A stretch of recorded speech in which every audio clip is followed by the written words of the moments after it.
Nazareth, and it's like it's really trying to help him work through these issues, like because religion is going off the rails. Hey, everybody! That's super interesting. Filming podcast out here for Helm Theory. Just wanted to give my friends Bruno and Madelynn a shout out. They own a company called Legacy Pools here at Liberty Lake, and this is, I think, the only 0-degree pool in this town. So this is awesome. Check it out. We'll have to go do a walk around. Yeah, definitely got to do a walk around. They can make your pool dreams come true. There's the man right there, so we get him on film. Get stage fright. Right? So Bruno, what would be the thing that we could say if somebody has an idea, you pencil it out and kind of give them like a vision board of what? If they tell us what they're looking for, we can design it. Done. Yep. Okay. They can do anything you want. I love this actually right here, and this is everybody wants this. I know. This is going. Get your drinks. Get the fire pit going, and then right next to it is the hot tub. Yes, perfect. Yep. So in the wintertime, you can get cozy by the fire and play in the hot tub, and then in the summer, you can open up the pool. And this, what do they call this? The lounge, like a lounge seating, something. Yep. Let's walk around to the bottom of it. We're gonna climb down some embankment really quick, so you can see this. Of course, they're gonna landscape all of Yep, this. this will be landscaped. Oh yeah, it's beautiful. Yep. Feels so nice. Gorgeous. So I don't know what Bruno's surrounding area is. Obviously, they could probably go out more than just Liberty Lake, but Oh yeah, probably all of the Pacific Northwest area and then Eastern Washington. I need to ask Bruno what's his contact info, how to get a hold of him. We'll put We'll it in link the the video right website in the video. All So- right. Beautiful job. Thank you, Legacy Pools. Bruno and Madelynn, you guys are rock stars. We appreciate you. And here's the podcast. Well, thanks for coming out, guys. I'm assuming we're rolling. If we're not, we will be soon. So Thanks for having us. yeah, dude. So this is the first one, obviously, we've done on location. It was awesome when we landed at Brother's office because Jimmy's like, let's just shoot it here. I'm like, this is a little weird. But then when you start seeing some of the podcasts, you're like, it's kind of fun. There's people in the background. There's dudes delivering beer. And you're like, oh, hey, what's up? Yeah. And then obviously, you know, obviously I was an alcoholic back then, so I'm not anymore.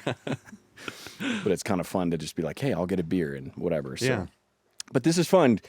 Legacy Pools, my buddy Bruno on location. I think this is awesome. We highlighted the pool earlier, but I think they're the only people in Liberty Lake that have a 0-degree pool. But you don't want to know what that thing costs to put in. Should I say it, Bruno? Probably north of $500,000. So totally worth it. Yeah. But hey, thanks for coming out. I wanted to. Obviously, you guys are actors, and that's how we met. I know where I met you, Maddie, on the Big Chase Set on. Yeah, which yes. we'll have to link that in there. Yeah, of course. And then Jaden, I was trying to think. I feel like you're my kid brother. We've known each other forever, Right. but we haven't known each other for more than just a few years. Where did we It was meet? Recollection. It was Recollection. It was Okay. on set of Recollection. Okay. You played my boss. I was one of your henchmen. Oh, that's right. Okay. Yes. Yeah. Yeah. Okay. So you it were was before security your detail. guys' last 48. What's It was before the last 48. The last 50. Yeah. The Yeah. last 50 Yeah. hour slam. Yeah. Yeah. Okay. Yeah, because we did 2 together. But at first, no, and actually, it's cool because I actually owe a lot of where I'm at to you because I got on. What was that? Say that again. No, you only get it once. Okay. You can replay it. And Blip, blip, blip. no, it was really cool because I had just done my first movie ever in 2021 down on the Oregon coast. Okay. What was the movie? It was called Bad Fish. Bad Fish. A horror movie, indie horror movie. Like a short or like a No, full it was a feature? feature. It was Okay. a feature. Yeah. Nice. And it was really cool. Long story of how I got into that, but kind of, one of those things where like everything happens for a reason and all these Call it fate kind of or- yeah. yeah. And even tragic things in life kind of led me to this place, And so it's like the whole beauty for ashes kind of thing, right? Yeah. But no, I had just done this movie and then I was really excited. I knew this is what I am meant loved to do. it? This is like my calling, right? Yeah. Which I knew, but it was the first time I'd really experienced it, allowed it, right? Like that was confirmation. Like yes, this is what I thought it was going to be. And probably the same for you, Maddie. prior to that, Yeah, we'll get to you though. I hadn't allowed myself to even go there. Yeah. You know? But then I do this movie. It was amazing, life changing, and then I moved back up here, and I didn't have any connections in the film world up here. So I was like, did I just shoot myself in the foot? Yeah. You know? Did I blow my chance? Right. Yeah. But I knew I still wanted to do it. And so I was working at a PT clinic, and I just kept kind of casually putting it out there to patients like, oh yeah, so I also do acting and stuff. Yeah. Waiting for the one person to be like, oh, well, you should talk to so-and-so. And eventually that's what happened. Okay. There's this girl she was actually classmates with Caden's brother, Rylan. Okay. And she's like, oh yeah, you just need to talk to Like Caden. high school or college? Yeah, high school. That's Okay. lucky getting connected with Caden. Yeah. And so she's like, you need to call Caden Butera. I was like, all right. So I called him up, and he's like, oh yeah, just so happens next month I'm literally shooting my first feature. Yeah. And Which is a badass film. Did you guys it's so good. see it yet? Still haven't seen it. Okay. I need to. I saw it. Which I don't know where they're at. Don't lose your thought, No, but I don't know where they're at in the process of Right. selling it or Right. where it's going to air. But it's actually really good. It's so a good. really good movie. It's yeah. so good. I saw the trailer and I was hooked. So Yeah, I yeah. wish I could have been in town for the I mean, you release. watch movies and you're like, okay, that was fine. Like, all Yeah. right, maybe I'll tell somebody to watch it, maybe not. Right. It's a really good movie. It's so good. Yeah. And amazing that he did it in Spokane with, the budget that he had. Like, it's just, Yeah. it's amazing to see that exactly. happening. We can actually make films here. Yeah. No, and that's the thing. You watch it, and it doesn't feel like it was done on a low budget. It doesn't feel like it was done outside of a major industry town. Like it feels legit. Yeah. But so you met one of Ryland's friends, though, to get back to. Yes. And I can't say the individual's name due to HIPAA, but Okay. but yeah. But yeah, so that was my connection, and then Caden's like, well, yeah, like come work on. He's like, you could work on the crew if you want, like just to meet people. I'm like, yes, just I want to be there on set. Mm-hmm. And so I got to work as a PA. I did a lot of grip work, and then he got me in as an extra in that scene with you and Rosalind, the main protagonist. Yeah. And we had a little fight scene and everything. Yeah, and yeah. You know, it was really cool. But you showed the initiative, though. So I think that's the difference between when I met you, both of you guys for that matter, you guys both had that sense of like, I'm willing to go do something for free if I needed to, or I'll take, low pay or whatever Just it was. get me on set. Yeah, just get me there. I just want to be in the environment. Yeah. Because there's so many actors and stuff that are like, they want to do stuff, but they're not willing to go just be on set, even as an extra. Well, that's what I've found, especially like just with my journey, is like it's all the opportunities you make for yourself. Yeah. And you do have to be willing to like work for free or drive. I mean, I've driven 4.5 hours in a day for just a shoot that was free. But, Yeah. it's like it's worth it for that exposure and for that connection that you make. And I think people just, they kind of get burnt out and they don't keep putting the effort in. And that's where you really see the fruit of your labor. Yeah, for sure. Yeah. I remember when I was on Z Nation the first time, just being there in the environment because you guys know, a lot of extras, they kind of, I don't know, how do I put this? They're not very tolerant.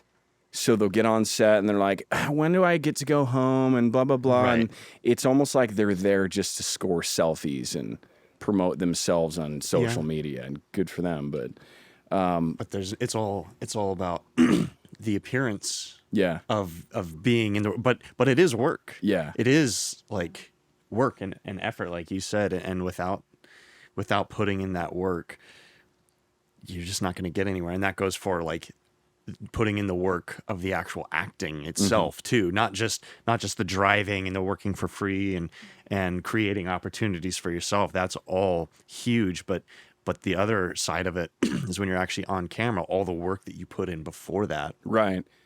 So did I refer you to Coach Rick? That's where you that's what started? I was going to say, because Okay. it was I came back to work another day on set in Coeur d'Alene. We were in the house and I saw you in a scene, and I pulled you aside real quick between. You're like, he's hot. I was just like, gosh, I gotta talk. I was going to say, I thought you guys originally met on Grindr. Come on. No, it was like I just wanted to know what to do. Where, like, how do I get started, right? And so I pulled you aside between setups, scenes. You know, they were flipping the world or something, and I was like, "Hey, can I talk to you for a second?" And I wasn't sure. I'm like, that. Is this guy going to be like, "Who are you?" Was that? And it was. But you were really awesome. You're like, "Oh yeah, like let me." And you got my phone number so you could actually have more undistracted time. Yeah. And then you followed up. You know, you called me and we talked for like an hour on the phone. And that meant the world to me. You referred me to Coach Rick, which was monumental for me. I mean, Coach has been amazing in helping me hone my craft, and then getting me connected in with the talent agency, and then just continue. So it's like everything that I am doing right now, I feel like where I'm at, I can tie back to a lot of different people and a lot of different like serendipitous things, but a major player in that was you. I appreciate that, man. So it's cool. Yeah. It's cool that we've been able to work together so much That's since the then. fun part. Yeah, I don't say this lightly, but the both of you, I think, I have the most fun. And I've only gotten to work with you once, Maddie, but when we were doing that big chase thing, oh my gosh, that was so much fun. That was so much fun. And that really is, that comes out though when you're filming. You guys know, if you're working with a really static type character, or not character, but actor, and you're just like, oh God, this is like the energy's off and this isn't working, or I say something off script and they get pissed off because I went off script. I'm like, God, let's Jaden's like that window commercial. I mean, did we even look at the script? I don't think we did. Yeah, no, that's the ass slap in the beginning. They just left that in. I'm like, that wasn't scripted. Slap Jaden on the ass. Show me the meat. That commercial was amazing. Oh my God. But that's a good example, I think, when you have fun with the cast that you're with. Because I've got a script right now. I just shot it over to Caden last night. And I've got an idea for both of you. And I'm like, but that's where I think a lot of the acting comes in. It's not, I mean, yeah, you could go through the casting process, which with a big film, I get it. But I would much rather say, hey, we're going to do something. I'm going to call you guys. Hey, Maddie, do you want to do this role? Let's do this. Or hey, Jaden, dude, check this out. What do you think? Yeah. Well, you already know what you're going to get. Right. Right. Well, and that's like one of my favorite things about it is the connections you make, right? Like, and everybody's like, oh, it's networking. But I'm like, but the amazing thing about that is you get to meet so many different cool people from so many different walks of life. And you got to just hear their stories, how they came to be in this place. And I love that energy that it brings with that meeting of people. What was your first thing, Maddie? My very first thing was Cherry, which was a short film done by Misty Shipman. Okay. In March of last year. Okay. And that was just through a Facebook group, which has been my like saving grace because I found so many things. I got banned from that. Facebook. Oh. Well, I haven't had that happen yet. So knock on wood. Still think it was canceling my account too many times.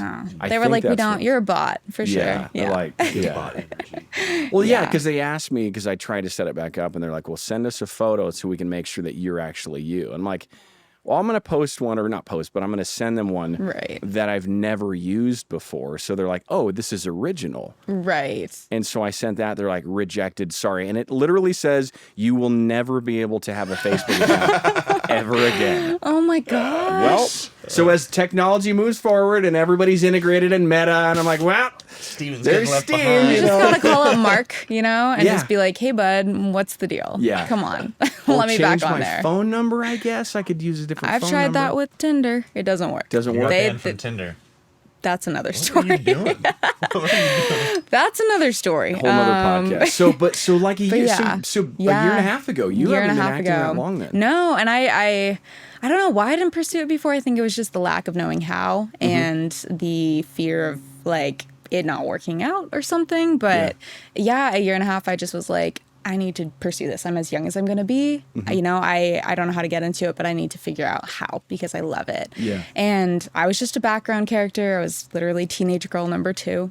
So like not a big part, but I went down even on the days I wasn't filming just to be there because the energy was so good. And I just was watching and I loved it. Like I so enjoyed seeing everybody in their parts and the director and the videographer and all of it just coming together. It was so beautiful. And I think that's so important to keep even as you progress in the acting world. Like keep that joy. Did you guys both set up like a casting networks profile right away, or how did you get cast for that? Did you call Misty or Facebook? Yeah, Facebook. Just like, I'm interested. Yeah, so they do like open casting, and then you do like a Google Doc form. So you send like a picture that's recent. I had the horrible headshot that I had taken, which we're gonna post on which this is Saturday. so bad. Okay. I thought it was good, and then. Unbeknownst to me, it was not from people telling me. Can you? Oh, they'll see it, but you were talking about it before. Yeah. This by the cat tree. Yeah, it just the angle made me look like not me. And my hair looked funny. Yeah. It was not good. But I was like, this is a headshot. Right. I don't know. Yeah. I have a better one now. So, but yeah, I sent that in. I was like, this is what, I'm open for any. We'd love to have you. So, Awesome. Yeah, great experience. So I feel like with headshots, not to get too far off on a tangent here, but when I was taking a class, do you guys know Nike Amoro? I've heard her name, but I've never met her. Okay, wonderful woman, wonderful lady. I think she's the only casting director really in the Northwest. Really good at what she does. And so she, in one of these, the summer class I was taking with her, she pulled up a movie that she was going to be casting for. So she showed us, this is what the casting director sees. And so she started scrolling through all these different people. And so it was weird for her to be like, ooh, I want to look at this profile. I want to look at this profile. Because you'd think a good photo would be like, oh, this is a good photo. She'll stop on my photo. But it's like literally like scroll. Ooh, that's good. Let's check this out. Wow. So what do you think it is that sets one? In fact, one of the ones that she stopped on, this guy had like an army gun, and he's like this military guy. And I was like, oh God, did his, kid brother take that one? But she stopped on it. She's like, interesting. I want to see what his profile is. Yeah. So I don't know if there's anything that really, maybe the cat tree is going to work for you. The cat tree wasn't in it, I will say that much. But I feel like that's interesting because I've heard mostly like little bells in the background. The keys yeah, my cat was in it with me. I thought that would add a little personality. Awesome. That's interesting. From what I've heard about our kitties. Yeah. Sorry. $1,000. Don't be sorry. From what I've heard about headshots, like they want it to be kind of a blank slate and very uniform. So that's interesting. But maybe it's the personality that kind of was showing through that picture. Or the role maybe she was casting for, like this fits. You're gonna get one role. Yeah. If Right. that's your headshot. Yeah. I Unless think that's specifically for that casting. Well, I know that I've always heard like your headshot should be you on your best day. So you don't want to edit it like, oh, I'm going to take out, like for me, I've got a pretty wicked scar, which I kind of like now. I got a motorcycle accident years ago. But if I like edited that all out and then they saw me and they'd be like, whoa, hey, where did that go? Right. You don't want any surprises when they audition you or when you show up on set. Yeah. Which, for me, I'm like, the many faces. He's got 30 headshots. So you're going to be surprised a little bit, probably. That's so versatile for you, though, that you can, you have, I mean, really, if I didn't say it already, we'll put that up to show how many faces you have. Yeah. Because you can shave the beard, you can do the Fu Manchu, you can do the... Well, I've had a lot of different facial hairstyles, a lot of different hairstyles. I've had hair down to my shoulders. I've had it buzzed. Have you always been able to grow a beard that big? Like No. 6th grade you? No. I was a late bloomer. Really? In fact, it was like I was the guy that was made fun of in school because he couldn't grow facial hair. Or like I didn't. When my friends were like starting to grow into like nasty little mustaches and they were all proud of it, I was Pedros, like they could go into the gas station. I still and buy. had nothing, and it was like that until like 23 maybe. I was 20, 22, 23, I think, and all I could grow was like sideburns and like the goatee. Right there, yeah. But super patchy here. And so I'm 30 now. It's really just been in the last like 5 years that it's like nice and thick. I but- do feel like they do kind of have like a little bit like Yeah. later of a growth experience. Yeah. Yeah, and I sometimes. didn't hit puberty until a couple of years ago, so I mean it's, That makes sense. Mine's That just checks now. out. Yeah. I'm why like the the old I am getting old, man. I just turned 45 the other day. 45. 45. Thank you, man. I think age is a mindset. You're as young as you want to be. That's true. Yeah. I do think that, genuinely. Just the body starts breaking down. Yeah. I don't know. I'm in better shape now than I've ever been, even in college. I mean, not strength wise, but yes. But just, I don't know. It's like you get into the man years and you just have more strength and you're. Oh, I hear that. You get into your lane. Are you in your man years? Yeah, I'm in my man years right now. So for casting then, what have you guys done so since that show with Misty Shipman? Yeah. What have you done since then, or what was your next step of? You said you drive 4 hours to go be on set. Yeah. So I've done a couple like 40-hour or 48-hour, 50-hour slams. Those are so fun. So much fun. Yeah. The weekend, you have a weekend to make a short film. Yes. No, Yeah. For those explain who that. don't What are the know, rules yeah. on that? Well, yeah, basically start to finish, you make this film in 48 hours or 50 hours. with you the have crew. a couple of days. You get the criteria like You at get 10 the o'clock at criteria, night. yep. Yeah. You And then write they say, it, well, they film put in it, those little things. Okay, edit. you have to have this. It has to be filmed at least Yeah. one scene Right. by the Spokane River or something. Yeah. And that was the first like official film after the background character that I had. Was the 50-hour here, and it was just so much fun working with the crew. I didn't know anybody on that crew, but it was just such great energy. Everybody was excited to be there. We like went to a pub after we got the send off, Yep. wrote down the script. We were Yep. like shooting ideas. I was going to be a crackhead on the street, and then they changed it. And it just, I don't know. I just love it. Everybody's so creative in this field, and everybody kind of values all of the pieces that people have to add. Yeah, that's really in back to that networking thing too.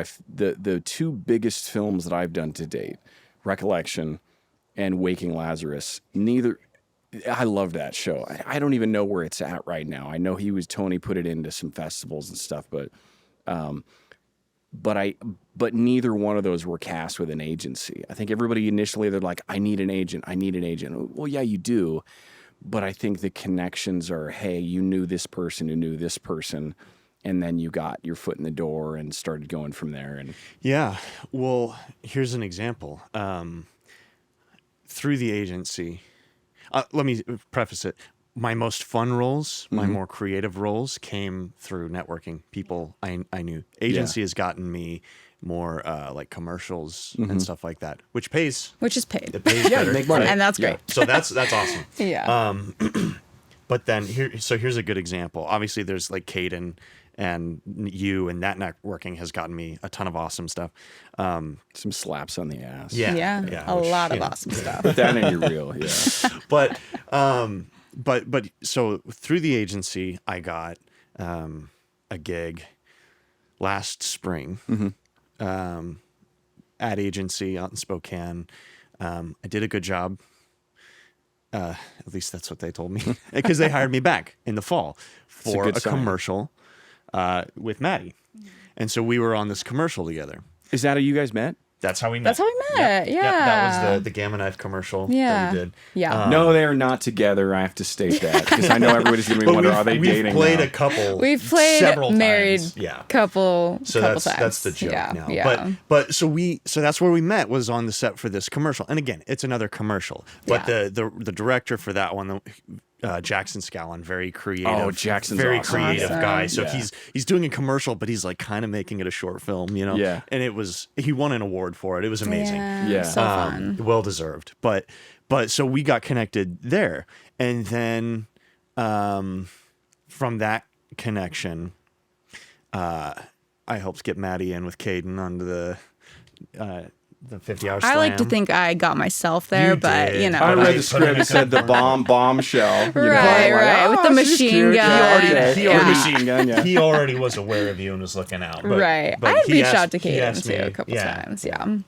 But appreciate that. Come on, we have this. Is she high No. maintenance? Can we work with Yeah, her? I had to. No, she's just a little weird. I don't know. She But- can't do a Jersey accent, so hire her on. But we got from that commercial, we got onto a short film that Jackson's brother was doing at Gonzaga. Carson. What's it called? It's called Nuclear, Nuclear Family. It's probably my favorite short that I've done personally. I think so. I mean, it was, I think, for both of us so far, our best display of like our acting capabilities and where we're at. And it right was now. literally a crew. It was a crew of 3 and 2 casts, so 5 total in this little Airbnb in Spokane Valley. And like, it's one of my favorite things was like I've ever sound done. guy, DP, Yes. director. main Yeah. director. Because was it's it. for a student, so it's very small, no budget, like low budget. Does not look like a student film. No, Does not no. look like a The student script film. was amazing. Like, I love that. It that was so good. short. Yeah. And so that came from networking, but it started out as a commercial that we got through agencies but it was, kind of going back to doing the work, building those relationships, the energy you bring to set with you. Like, we could have looked at it as like, yeah, it's just a commercial. And we Right. were, what, like 3 seconds in that Yeah. commercial? We're part of a Super flashback. short. Yeah. Right. And so we could have looked at it as like, it's not that big of a deal. Right. Right. It's just this little small part. But you have no idea what that's going to lead to. Mm-hmm. And also, like, for the sake of like your integrity as an actor, you just give it your all, no matter how small the role is. Yeah. Right.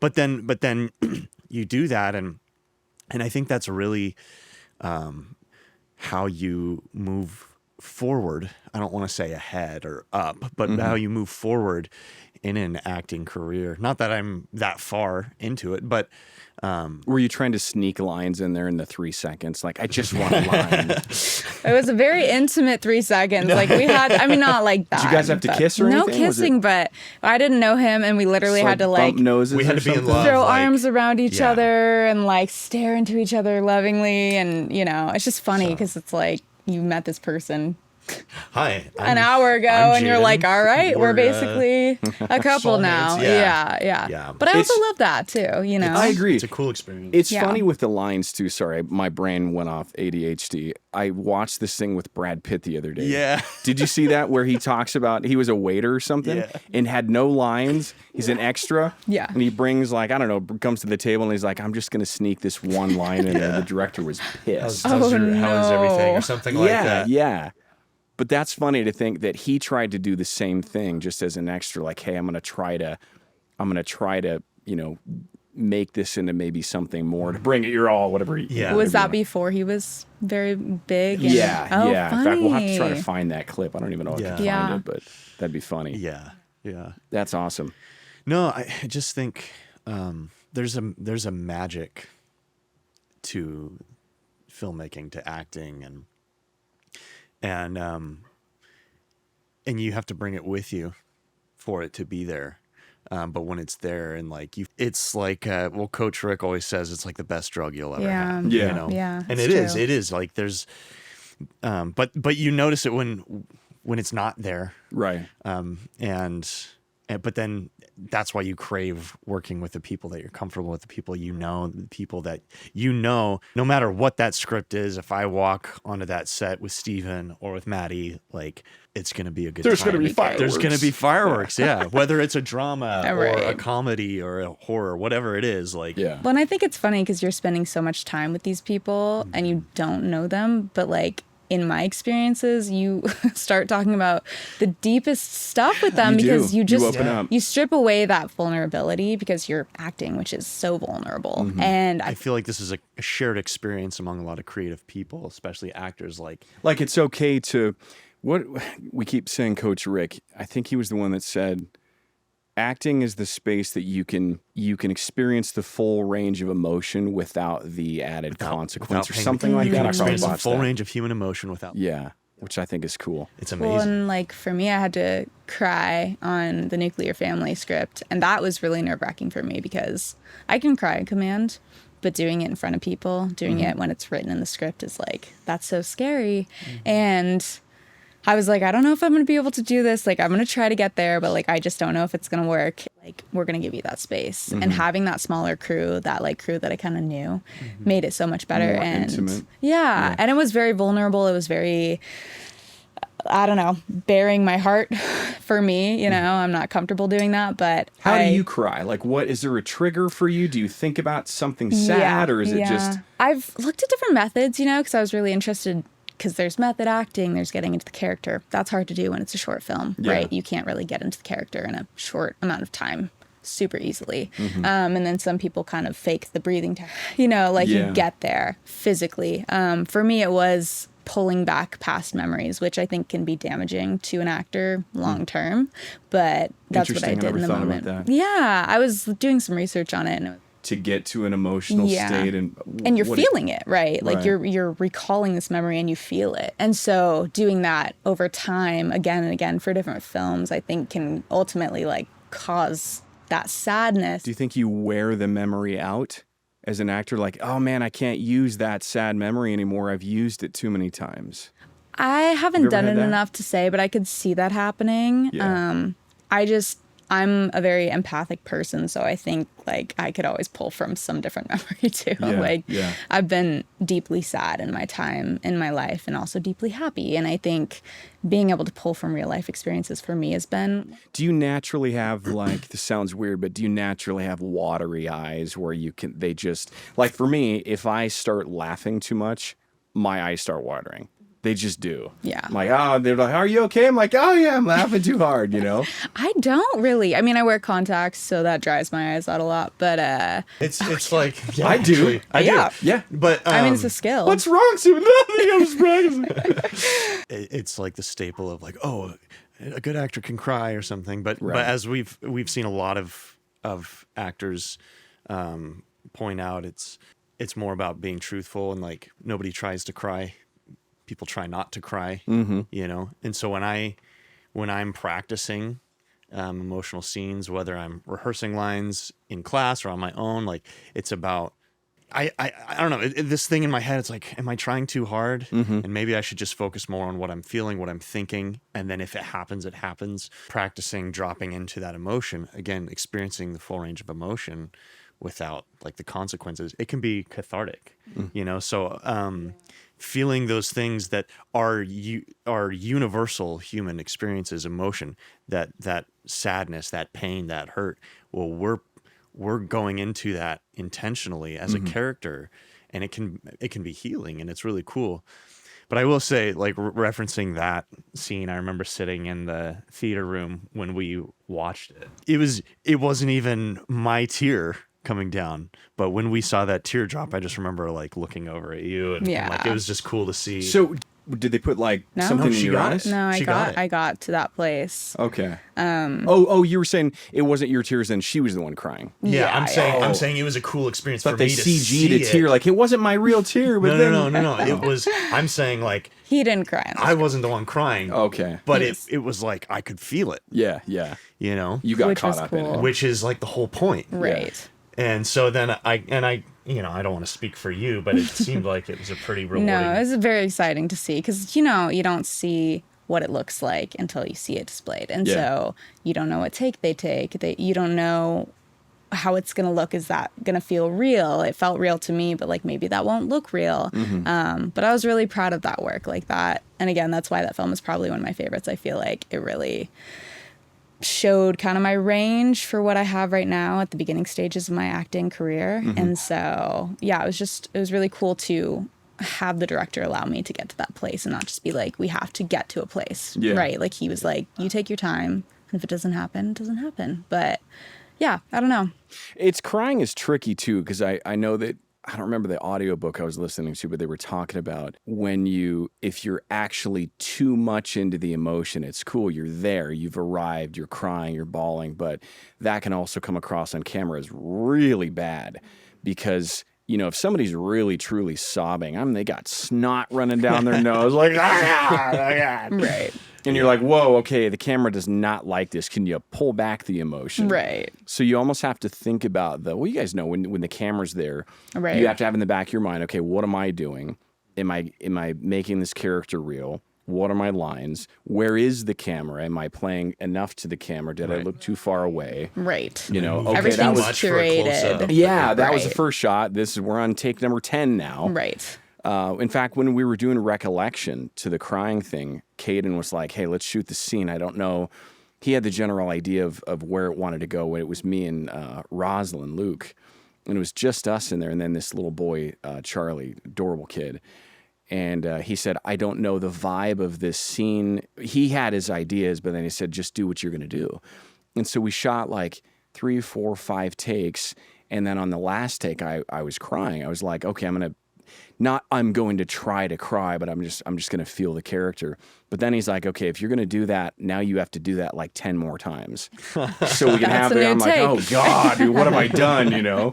Right. But the first one I remember I had like, it was like snot, you know, like, oh God, this isn't going to work. Right. So Yeah. it's a delicate balance to try to. It's like you can get into the character, but half the time it's just like your wife, this Mm-hmm. role that's not, it doesn't have any depth. There's no And character development there. No. Yeah. And with a bigger role, with a bigger, feature film, like you get that time to get into that character. And that's something that's like the next step. Well, let's go into that then. So like with the idea of a feature film versus shorts. I mean, nowadays, back when, and I can actually say this, back when I was alive before you were born, I remember, and I'll tie this together in a second, it'll make sense, but my generation was the last generation that remembers what life was like without the internet. You guys probably don't. You probably grew up, you always had it. You always had the internet. We'll get into the AI stuff later too, because I know you asked that earlier off camera. Don't let me forget, I wrote my first 3 scripts when I was going to do my own reel, because back to you, I was like, I didn't have anybody to pull from. I was like, I didn't even know Caden at the time. And I wanted to shoot something. And so I wrote myself these scenes that I thought, ooh, I want to do this role. I'm going to write my own scene. Oh my gosh. I've never shown them to anybody. They're horrible. And we're going to link them with this podcast. Oh, gosh. They're horrible. It's nothing to do with the company that did it too. They did a great job. In fact, the gal that got a hold of the script, she's like, I made a couple of changes for you, because I had just put it on Microsoft Word or something. I had no idea how to write, like even the format of a script, but they were horrible. Yeah, we'll have to link them. Oh God, I can't believe I'm going to do this, Maddie. I'm going to link it. Hey, I mean, yeah, God, they're terrible. But I wrote like this army scene, and I wrote like this interrogation scene of like, okay, I'm going to be the interrogated getting beat in a chair, and I'm going to be this crazy psycho guy with like 3 personalities. Oh, it was bad. It was really bad. Maybe I'll show them to you. Was guys that your later. dream role? Is that why you? It was like I wanted to be this crazy. I think I just got done watching Primal Fear. I was literally just thinking of Primal Fear. Yeah, with Ed Norton and because Richard who Gere. doesn't want to play Edward Norton? Yeah, in that dude, movie? it's such a good movie. If you haven't seen it, you have to watch it. I He will hasn't watch. seen anything. Okay. I'm a bad actor. We need to. In the sense that I don't watch a lot of movies.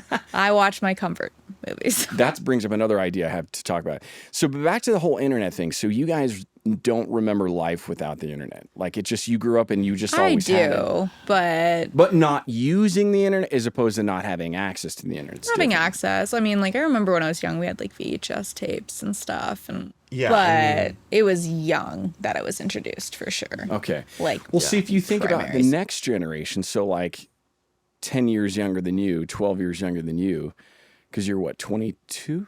25. 25, okay. Yeah, I know. Okay, so so 10, 12 Yeah. years younger than you. So like kids that Right. are in middle school, coming into high school, whatever.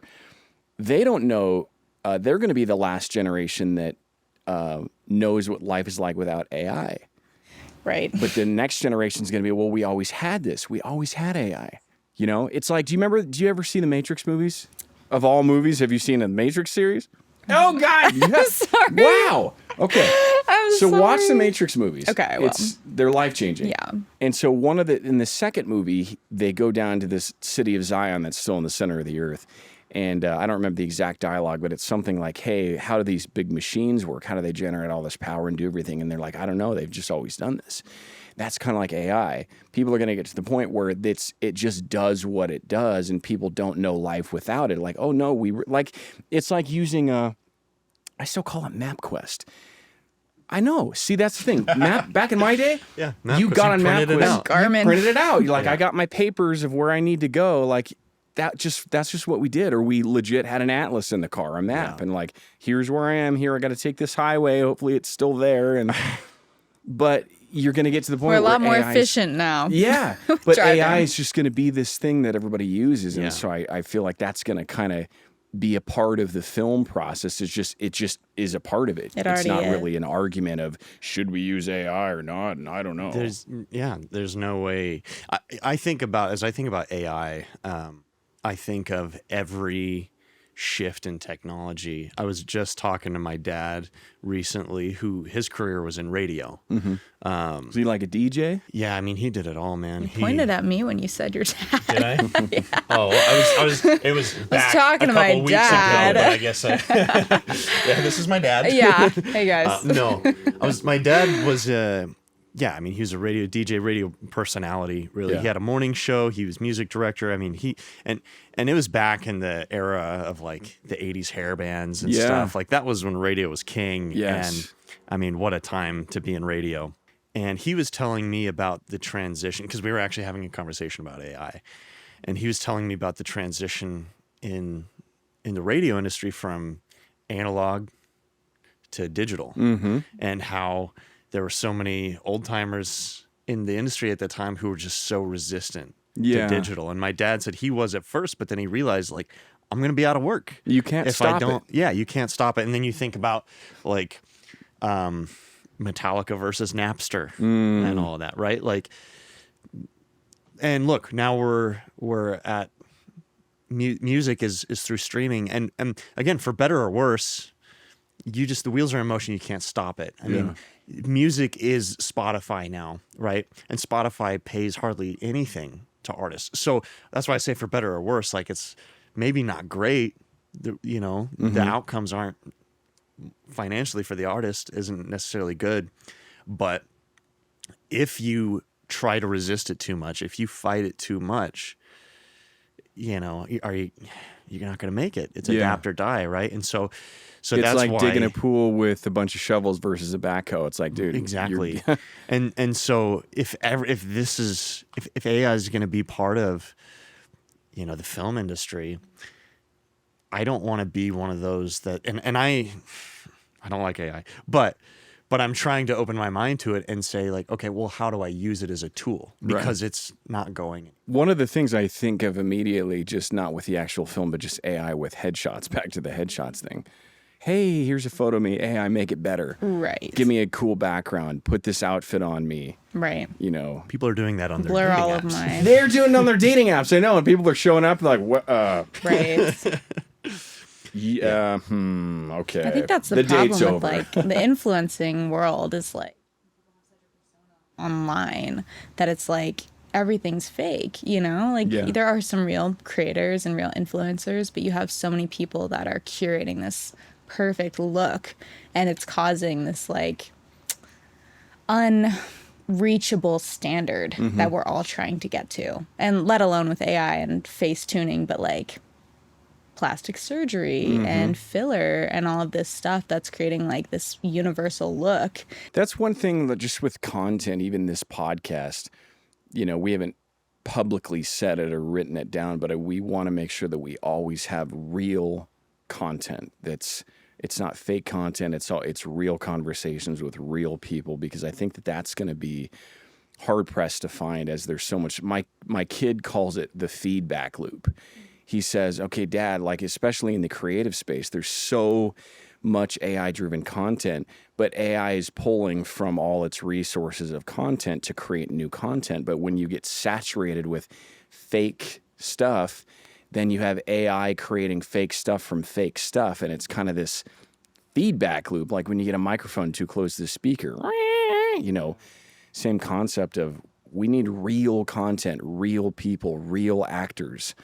But to your point, Jaden, is it going to be something that we keep fighting this and we're, trying to push this boulder uphill? Or is it, hey, no, people are going to eventually gravitate back to the old school way of, hey, we're going to do this legit like we used to. Maybe you'll have AI worked in there in some things where take this car out of the background of the scene or things like that. But will it? And that's what I mean by like using AI as a tool. Mm-hmm. I don't.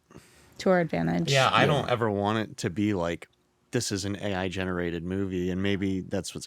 But I think people do crave. I think that's why podcasts have become so popular. Yeah. Is because they're like, this is a real conversation, and people crave that authenticity, that realness, and that soul. Which the AI stuff I've seen is kind of soulless. It's lifeless, right?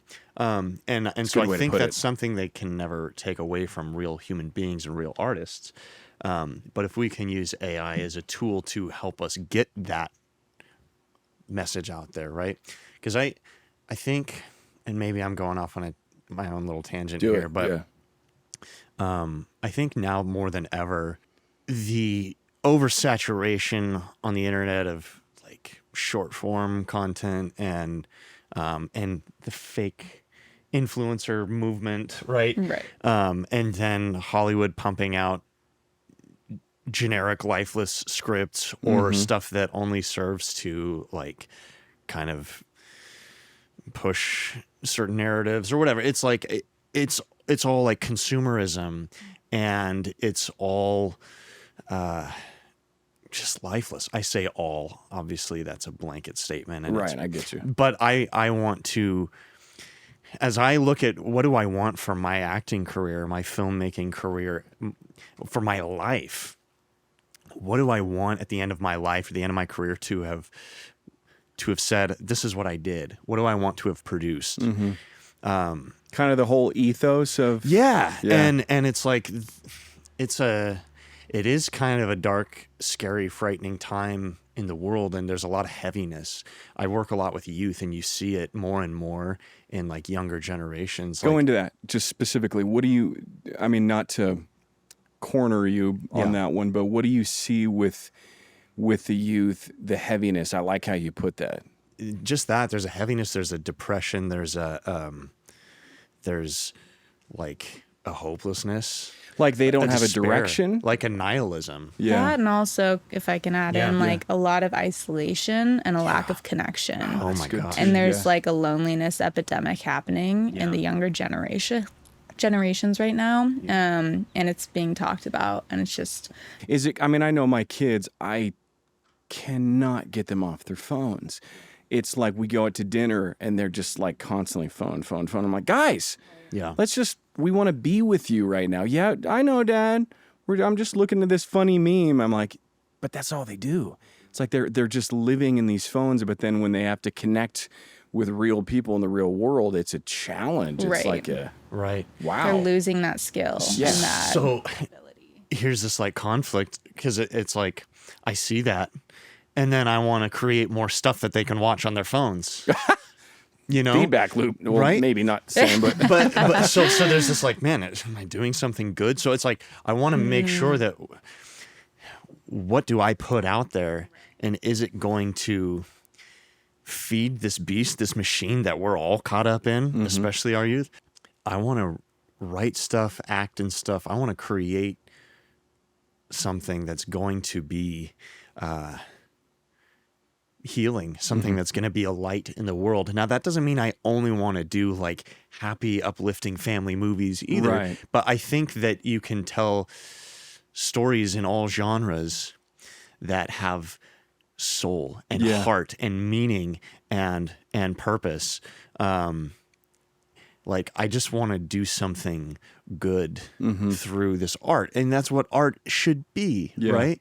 And I feel like so much of what we have lacks the heart and soul of what art really is all about. Do you think it's bad scripts, or do you think it's people? I mean, I can't speak for Hollywood, but I can say that I'm glad I'm not a part of that world. But do you think it's just gotten so politicized, or there's I mean, I don't want to say his name, I don't want to put him under the bus, but big actor on Brooklyn Nine-Nine, he came up here and shot a film in Idaho, and I'm like, bro, okay, we got like an LA prized actor that comes up here and shoots his film. Again, I can't speak for him, but I think it's because he wanted to get away from that environment to make something that had good content. But to my question though, Is it the quality of the scripts that are being written? Is it that we can't film this script now with all these other pieces, or it's too expensive? So if we do want to do something that has some merit to it, we just can't pull the resources together? Like, what do you think it is? I mean, disclaimer, I'm a young actor and I haven't done a lot, right? And I don't live in Hollywood. So I'm speaking, acknowledging that I'm not speaking from a whole lot of experience here. Sometimes we see, hey, this was really successful. What's the formula, right? And so rather than trying to look inward, trying to like recreate something, right? And hoping it's going to be as successful as the original was. So you can't replicate. You have to, like those older films that were so good, or those shows that were so good, like it was like that because it came from something inside, right? And I think of Forrest Gump when you're saying that. I immediately go back to that movie. yeah. And I think they're trying to appeal to so many people, and they're trying to keep our attention, right? They're like, all the good stories have already been written, so it's lazy. It's, you know, like they're coming up with these scripts where it's just these crazy out of world ideas, and not to be like, oh, it just needs to be simple, but I think a good story does really pull through. You don't need all the bells and whistles.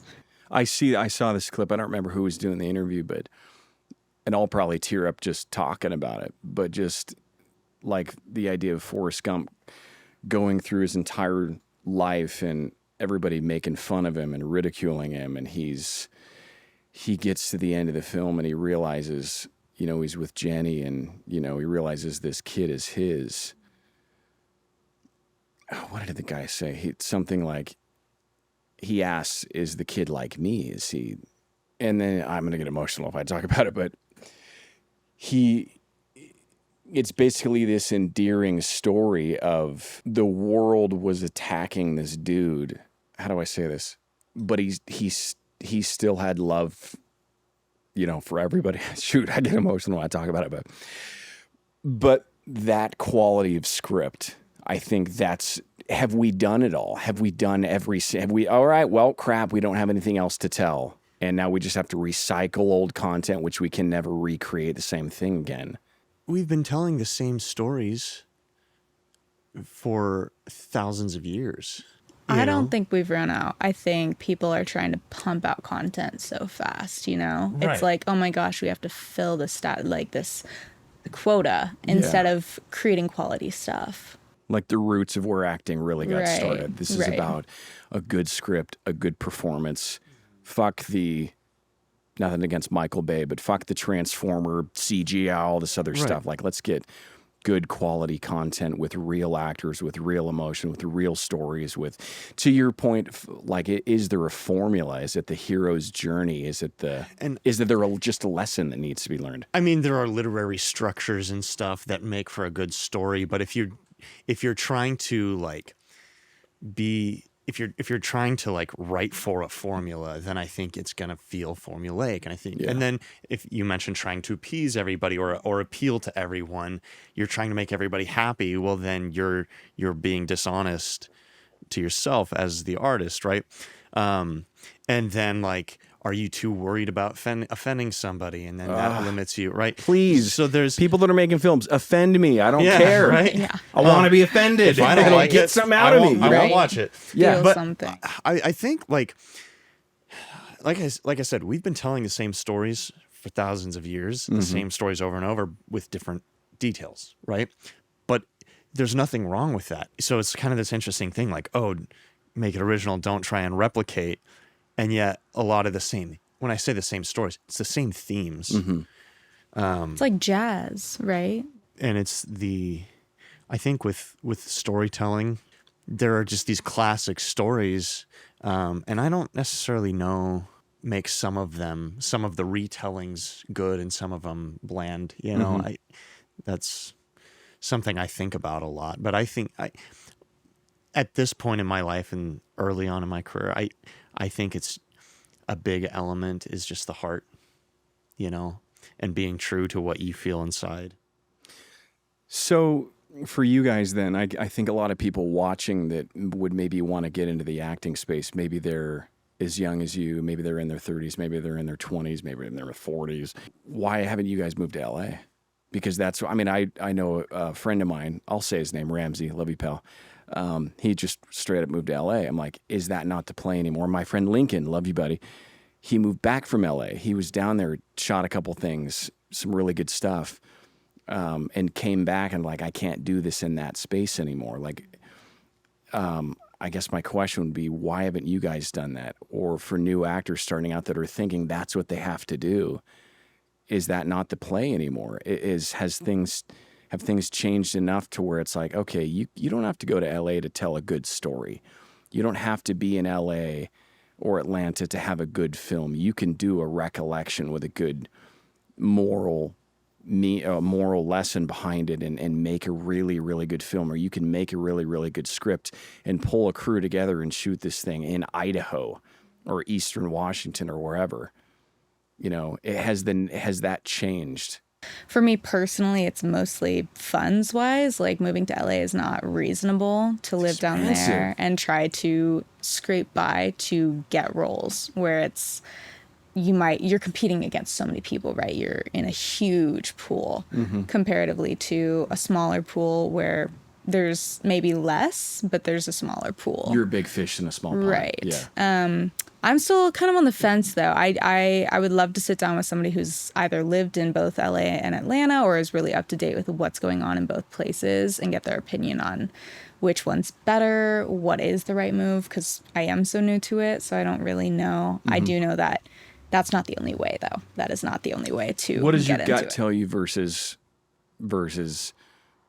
what you've learned growing up of, oh, if you're going to be an actor, you've got to be in that space. You've got to move to New York. You've got to move to LA. That versus what does your gut tell you? My gut tells me that there's going to be more opportunities if I am in that space. Yeah. Personally, right? Yeah. If I'm living with 10 people, is that going to be worth it? So I think it's changing. Like we're in a big turning point right now. Yeah. As far as Vancouver, New York, Atlanta, you know, even Texas, I've heard there's a lot of filming there. And so I think it'll just be interesting to see after the next couple of years, like what's happening with that turning point. Well, and then I don't know all the behind the scenes stuff, but I've heard the rumors of, you get down there and it's going to be, okay, you're doing favors to try to get your foot in the door kind of thing. And that's not the life that I want, because I thought, my wife and I, we have plenty of money. It would be easy to move to LA or Atlanta and say, all right, let's do this. Let's make this a career. I'm like, why? Maybe you can't have the career without that other garbage, but maybe you can. Maybe it's we just have to, like here, I love our community here where we can, do stuff and, shoot funny films and it's, nobody's going to care where it was filmed. They see, you guys, did I send you guys that urinal etiquette script? Have I sent it to you yet? We've talked about it. We talked about it. Yeah. It's going to be hilarious. We'll get Maddie in the last scene. I'll explain later. Cool. But something like that, somebody's not going to watch that and say, oh man, that wasn't filmed in LA, so I'm not going to watch. They don't care. They just want to see good content. And I think the whole Key and Peele, I didn't even know who those guys were. But then you see all these 2-minute shorts and they're freaking hilarious. Yeah. I don't care where it was filmed. I just want to see some funny stuff or good quality stuff. Yeah. I think that's going to kind of drive I don't know. I'm going off on a tangent now also, but well, let me ask a question then. What's your dream film? Jaden, you go first. I answered the last question. Dream film or dream role? Can I answer your other question about Yes. the markets first? No. It is hard. And so if you're asking well, what would you tell other actors? I think it's just, and it's hard because I would love to make money other than act. Right. And I feel like at least right now, you got to be in a bigger market to do that. But then it's okay, how bad do I want that? What am I willing? And I'm kind of like an idealist to a fault sometimes where it's there's Half of getting what you want is knowing what you have to give up to get it. right. And it's and so then when you look at what Is it worth it? do I want it that much? Yeah. And what do I really want? Yeah. And I know for me right now, it's not like I want acting to be just like a side thing I do. I want that to be my main thing, and it is my main focus. Mm-hmm. But right now I also want to have control over what I create. Yeah. That's why I write a lot, and I haven't made stuff yet. It's still just a lot of ideas that I'm writing, but I'm working on it, and or just knowing like I'm going to work with people that I love and people I care about, people I really like being with. Like me, Jay. Like you, buddy. But it's like that's the magic. And we talked about Brad Pitt earlier, and I saw an interview with him now later in life, and he's like, you go through your whole career, and then you get to the end, and you realize like I just want to make cool stuff with people I love. You know, he's like, I wish I would have known that in the beginning. Like, okay, so how do I navigate like trying to be successful in a career, like stable, with also like not losing sight of why you're doing why this. I'm doing it. And like I don't want to get to the end and be like, oh yeah, I'm a big like Hollywood star now, but those were the good old days back in North Idaho. You know what I mean? Like I don't. So I'm trying to focus less on like where am I going, and focusing more on what feels good and healthy and happy right now. Yeah. And it's grown. I mean, I am acting more now than I was 2-3 years ago. So it's working so far, right? And I'm, like I said, I'm kind of an idealist, and I want to build something here. So I may be one of those guys that like, you never know my name, but I like poured my whole soul. You pop up in everything though. I poured my whole soul into trying to build something, and maybe it never happens, but I felt like I was doing what I wanted to do with my life and living with purpose. The man who enjoys walking will walk further than the man who enjoys the destination. Like, hey, enjoy the process, enjoy the journey. Yeah, because isn't something I think my friend, do you guys know Bonnie DeShone?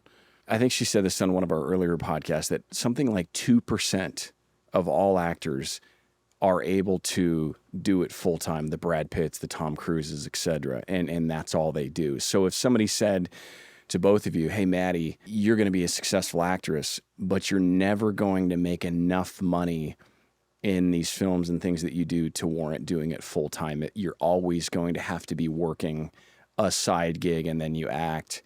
Would you still do it? I mean, to both of you answer that. Yeah, both of you. I mean, yeah, I love it, right? Like I love the energy of being on set. So, and I already do a lot of gig work anyway. And so I think that would be enough for me, because I'm so I think you get bored at a regular job. No, crazy, right? We're not working 40 years at a job anymore, which has changed, and that's a whole other thing. But what about you, Jen? You asked me that question in that phone call a couple of years ago when I did. Okay, you were like, you got to ask yourself before you get into this. You have to ask yourself, if you never saw a dime from this, no one ever heard your name, right? Like, would you still do it? I think your answer was hell yeah, or something. Yeah, because and I told myself, no, you can't. That's too unrealistic. Get your head out of the clouds for years. And so now it's like, I'm sorry. Like, I don't care. I have to do this. Yeah. I want to do this. No matter what happens, like, I'm always going to be doing this.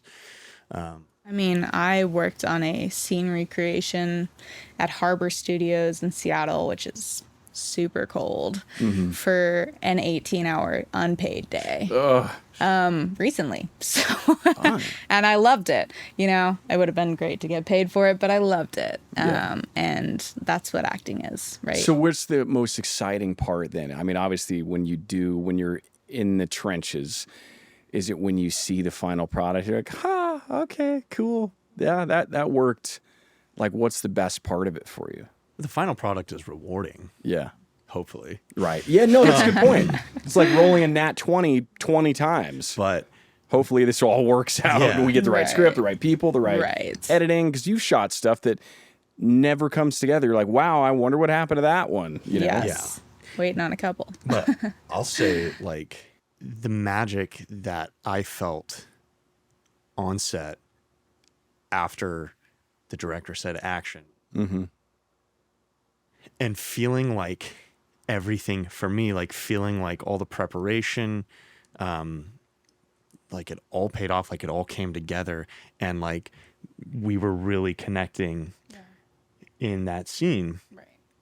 multiple scenes, and feeling like, okay, I have, between action and cut, I've completely like fallen into this character. And it felt so real, and it felt like, I don't know, it's like hitting that sweet spot. Yeah. And Your runner's high, whatever you exactly. want to call it. Yeah. And I rode that high for days. Yeah. Like it just felt so good. And it's not just like that was fun. It was fun, but there's something like emotionally for me that happens where it's like I feel like a part of me comes alive. And when you hit that sweet spot, when you connect and you feel like, yes, I really fell into that character. Yeah, it's like, for me, it's like an emotional experience. It's a spiritual experience, you know? And so I got what I needed. It was so worth it. I got what I needed. Yeah. And I'm doing a short film right now. Actually, we're still in the process of filming. And there was the first night I felt great. I was like, yeah, this is good. Second night I was off. And that's hard to like get out of your head, and because you're not always gonna feel it. And so I texted my acting coach Rick, and I was like, help, what do I do? Because I've got like a really important scene coming up tonight, and I like, what do I do?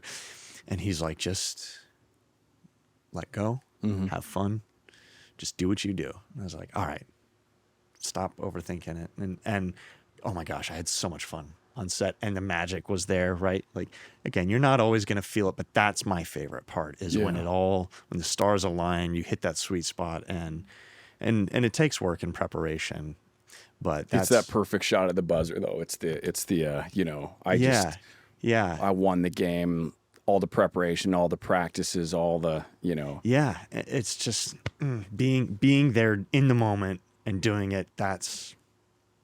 And I can get that in class. I can get that rehearsing with a friend, even, you know. So what do you say to somebody when you ask them, when you meet another new actor, you're like, well, why are you doing this? And they're like, well, obviously I'm doing it to get famous. What goes through your head? Have you gotten that?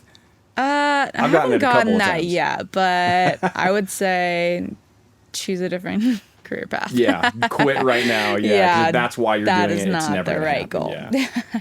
You're going to come across super needy, and I need this role. Right. Well, I think you're not going in for the right motives. You know, like, you have to love it, have to want to get better. You can't already be like, oh, like, I can see myself being this way, because it's like fame is such a pinnacle to achieve. Like, it's so hard to get to that point. And like, there's so many different levels 2%, of fame too. Yeah, right. like there's you kind of hit on it, the actor that everybody sees but they don't know his name. But then you have like the Tom Hankses, where it's like, okay, hey, what do you want to do? We want you in a film. Can you find a film that we can shoot you in? And that's the problem with your end goal being fame is it's never enough until you're on top. Right. And what is the top? And then once you're on top, you slap somebody on stage. Well, once you're on right, once you're on top, like, it's so fickle and it's so temporary and fleeting, and you're gonna find how empty it is.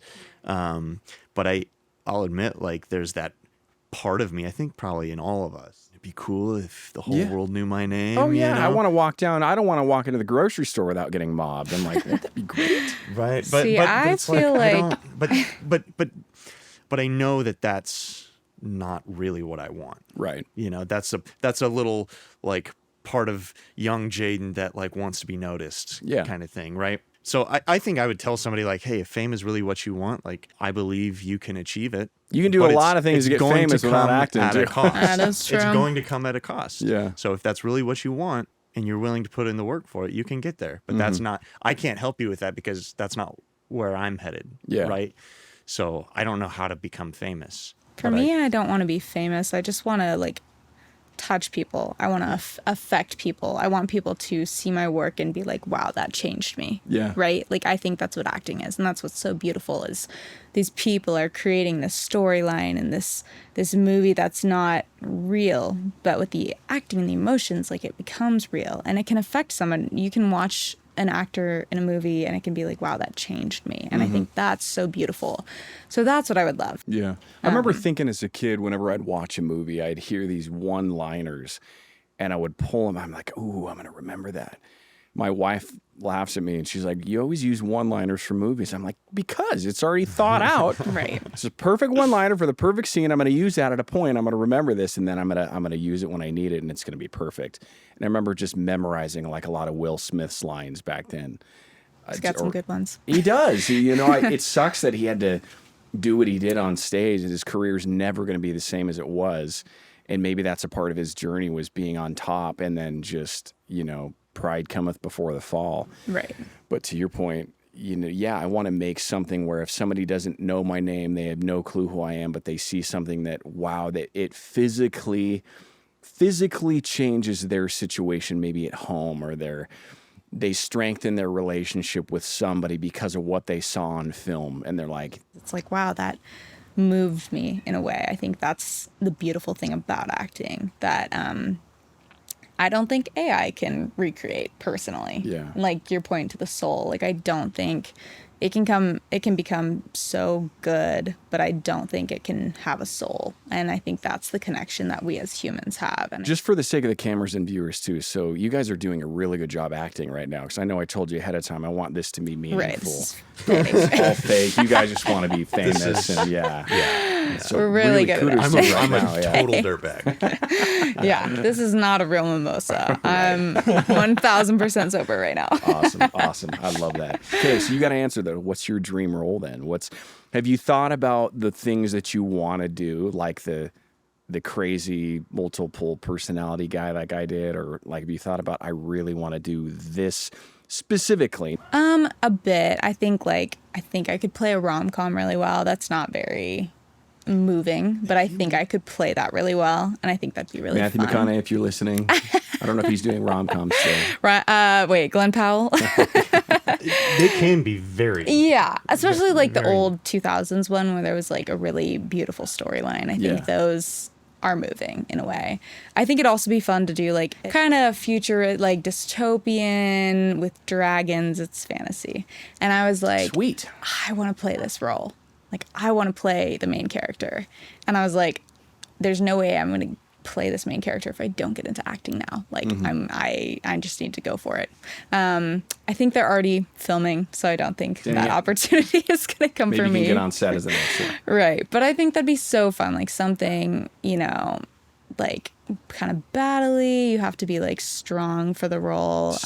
Stoic. Yeah, hero's arc, that kind of growth. I think that'd be a really fun role to play. Mm-hmm. So do you guys, I know you said you write. You've written some scripts. Do you write at all? Have you I started? do. I have you? a couple scripts I'm writing. Okay. Can you share one? Maybe No, I'm just kidding. Well, one of them is a short. A couple of them are features, which we'll see if I ever get those off the ground. But the short I want to do is about a girl in her 20s who her mom passes away. And so for her, it's kind of like the lack of emotion, like she feels numb through this experience. And so it's her journey trying to figure out how to continue living after having this huge loss. So yeah, and that one is, I finished the first draft, but it needs some work. So Gotcha. yeah. I think pulling a crew together too is one of the things I like about the series. It doesn't cost a lot to shoot a film. I mean, low budget in Hollywood. I was listening to one of Bryan Cranston's audiobooks. This was a couple of months ago or a year ago or something. And he was talking about low budget. And his version of low budget in LA was like $300,000 or $400,000. I can't even imagine having that much money to shoot a film here. We could do so much. We could waste so much money. Gotcha. But a low budget there is like a high budget here. Yeah. Right. And look at what Which, we did. to be fair, the filming in LA, I'm sure, like, is way pricier Right. for Well, you're location, for prop, union for rates. yeah. So Well, I think just like some of the shortcuts, I remember hearing this on Arnold Schwarzenegger's book. Really good book, by the way, Total Recall. If you guys haven't read or listened to it, I've read it like 3 times. He talks about this scene back in, did you ever see the original Terminator? It's been a hot minute, yeah. He talks about a scene, James Cameron was like, all right, there's a car that's parked on this street. It's all set up. It's got a false window. You just have to go up to it, punch through it, start the car, drive off. We don't have permits. This is one shot, one take. Just go do it. Like, But just thinking about like, okay, even back then they were shortcutting to try to get this scene filmed. So then I have to pull all these permits and it's going to cost an arm and a leg. Yeah. I'm just thinking about that. I'm like, crazy. That was back in the 80s too. Yeah. I can't imagine what it would cost now with green screens and all the, Well, and that's my point on AI. Circle back. Yeah, no, let's end up with AI something. How like green screen is transferred to CGI to AI. Like, I don't hate it if it's used for that sense of like a background or whatever. Like, I just think when it becomes the actors are AI, that's where it's kind of tricky because Blend the two like Gollum. Reruns the process. Exactly. That's perfect. It's perfect. It's good. Was that good? It's good, man. It was beautiful. Okay. Good way to. But yeah, like I'm more okay with that development because that's the natural progression as we've seen with like background screening and whatnot. But I personally don't want it to take over for actors, obviously, because then we'd be out of job. So yeah. So I think for people watching you guys, where can they find you? Where can they find you? Social media? Okay. Yeah, my Instagram is at Madelynn in Style. It's 2 N's at the end. Nice. So they can follow you there if they see you. And Yeah, and I see have what an you're acting doing. page and I have my other stuff. Do you guys have IMDb pages? I do. Yeah. Okay. I don't have a lot. I only have From the Ashes, which is the 50-hour slam. All my other ones haven't either been posted or they're not on the right page. But the 50-hour slam, like I get stopped more now for teacups. Right? I'm like, what? I'm like, you didn't see my movies? No, you're the teacups, dude. I'm like, I get stopped more for that than anything else, To be fair, it was a great short. It was a good short. It was good. The second one was good too. The sequel was awesome. Yeah. But I get stopped more for that stuff than I do, Oh, were you in the... Okay, one last question. Do you guys ever get this yet? When you tell somebody you're an actor, are they like, oh my gosh, are you famous? Not yet. Well, no, but they ask that. It's like, wait, you're asking me if I'm famous? Like, wouldn't you know who I am if I'm I famous? was famous, Yeah. like the question there is your answer. Yeah. To I be remember fair, I was- I'm very humble with it. I'm more like, I'm aspiring and I don't call myself an actor yet. Yeah. That's a good response. That's though. me personally. I remember I'm walking. very arrogant, full of myself. So I'm like, Clearly, what do you I mean He's am I speaking it famous? into You don't know who I existence. am? You don't know who I am? Yeah. Slaps in the face. I mean, I remember walking. I was, I don't remember where I was. I was with my folks and we're like walking down the street. We're in Boise or something. And I'd just done recursion, not recollection. And I remember, I think I was drinking. So, no decisions are good when you're drinking. But I remember they stopped to talk to some people and I ran up to this other group of people and I was like, guys, I'm an actor. Here's quick recursion. Check this out. I just want you guys to pretend like you're kind of like mobbing me almost. Like you're like, oh my God, Steven. Oh my God, it's Steven. And so we set this whole thing up, and then my parents come walking up, and they did it just like that. They're like, oh my God, are you Stephen Morton? Are you the actor? And they're like, my parents are like, wow, our son is really, getting somewhere. Yeah, he's famous. And my dad says, Steven, did those people just stop you? I'm like, oh, yeah, they do it all the time. That happens a lot. I don't even think I told them that. I got to try that one. I it haven't done works. that yet. It works, yeah. At least in your parents' mind, they're like, wow, she's Right. arrived, So hang on. Next time I have a date, I'm gonna Done. Just text Okay. me. Just text me. Yeah. I'll, Yeah. I'll watch for you. Oh my God, Jaden! Well, you guys are awesome. I'm truly excited to see where. I mean, we can see a year from now, and a year from now is going to go by like that. But really, in the next year, so many things are unfolding and changing. I've got to get you guys in this new script called Portal that I just finished writing last night. I'm just going to have to tweak it a little bit, but it's about this guy. I'll give you the Cliff Note version. He's really living at home with his mom. He's begging by the side of the road just to make some extra money just because. And he stumbles into the forest to take a pee, and he falls through this portal, and it warps him back to like the 1500s. And he's like, what the heck is going on? And he sees this guy, aka maybe Jaden, taking a Portuguese shower is what I call it. Put a bucket on your head filled with water, and so as you need a little bit of water, you suction it to your head, to conserve water. And so you just pull the bucket off your head a little bit and the water kind of, and you're washing, you're bathing, you're singing. And then you see this guy come out of the woods that's dressed like modern day. You're like, what is going on? I won't give all of it, but I'm just thinking. And then you'd be the sister in the background, As long as So I'm you're not the mother. yeah, exactly. You're gonna have to work on the Scottish Irish accent. So, but just a fun, intriguing, like maybe 10 minutes. Yeah. Cool concept. A chance to put something on a reel. Yeah. For those that don't have a reel, everybody's wondering, well, how do I do a reel? Just start doing stuff. Write your own stuff. Film your own stuff. Yeah, It's film a gonna suck. monologue. Yeah. That's kind of where I landed. But I appreciate you guys coming out. Absolutely. This was fun. And you can find him at Jaden Cornett That's on right. Instagram. Jaden, Jayden. Yeah. Cornett, Cornett. N. Okay. Awesome. The many looks of Jaden. You'll see all the looks. All right, we're going to do something together and we'll get it posted and it'll be fun. So Thanks so much for having us, Yeah, Steven. absolutely. This Yeah, has been appreciate it. great. Fun. Yeah. awesome. Cool. That's a wrap. Maddie's got